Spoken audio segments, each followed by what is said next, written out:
Hello, hello, hello. This is Mr. OP, and this video is technically on Chapter 5, Section A, but really this is just an introduction to what the entire chapter is about, which is transforming functions. So at this point, you're familiar with a bunch of basic functions. You got lines, parabolas, exponentials, logarithms, little absolute value, some rational functions.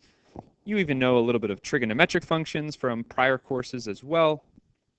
And this chapter is interested in how to transform those algebraically and graphically, by which I mean how to move a graph around the plane, how to vertically and horizontally stretch it or dilate it, and also how to reflect it across the x-axis and the y-axis. So, for example, how can I go from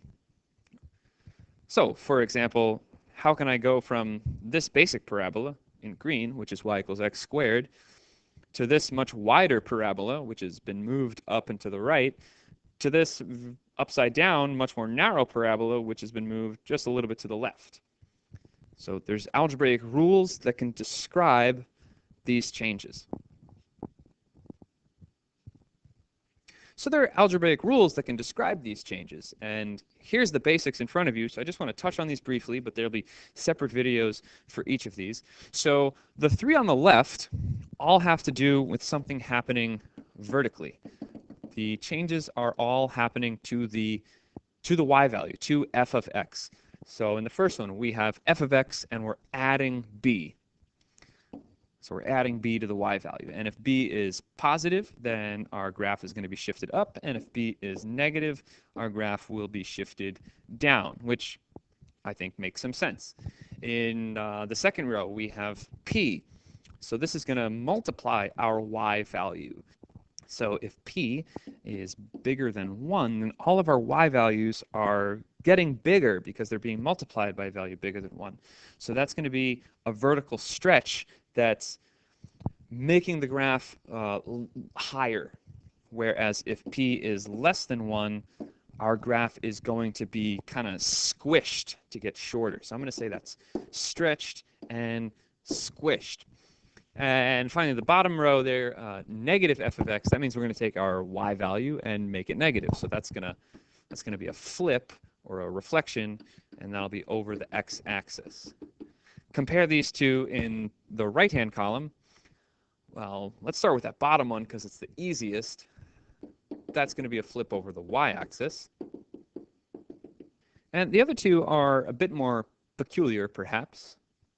I actually want to think of this as a plus there, and I think that'll make sense eventually.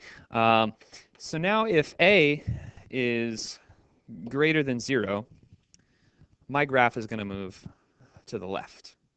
Whereas if a is less than 0, my graph is going to move to the right. Now that's kind of like the opposite of what we might expect. Generally, like positive means moving right, negative means moving left. And what we're going to see is that, generally speaking, what happens inside of the parentheses here, inside of the f parentheses, it's like opposite land. All right? Just like your gut mathematical instincts are going to all be reversed. And that'll, as I said, hopefully that'll make sense in later videos. But moving on to Q. Q is going to represent a horizontal stretch. And if Q is bigger than 1, it's actually going to get squished in. Our graph is actually going to get more narrow, horizontally speaking. Whereas if Q is less than 1, then it's going to get stretched outwards. And again, that's the opposite of what you might expect. It's certainly the opposite of what was happening in the left-hand column.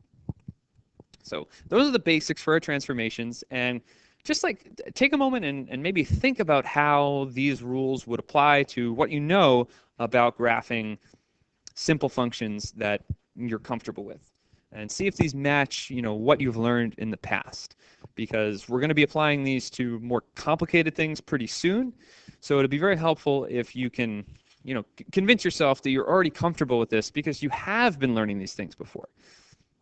Now don't worry, I'll call your attention specifically to those in the future videos, but that's just something for you to start thinking about now before we get up to that.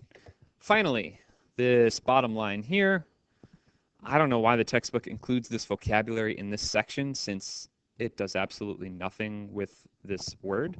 Not a single question in the homework for this section refers to invariant points, but we could make a transformation occur, and there might be a point or points that don't actually move. If I were to take the graph of y equals x squared and flip it over the x-axis to get negative x squared, clearly the vertex here at 0, 0 is an invariant point, because that point hasn't changed in the transformation.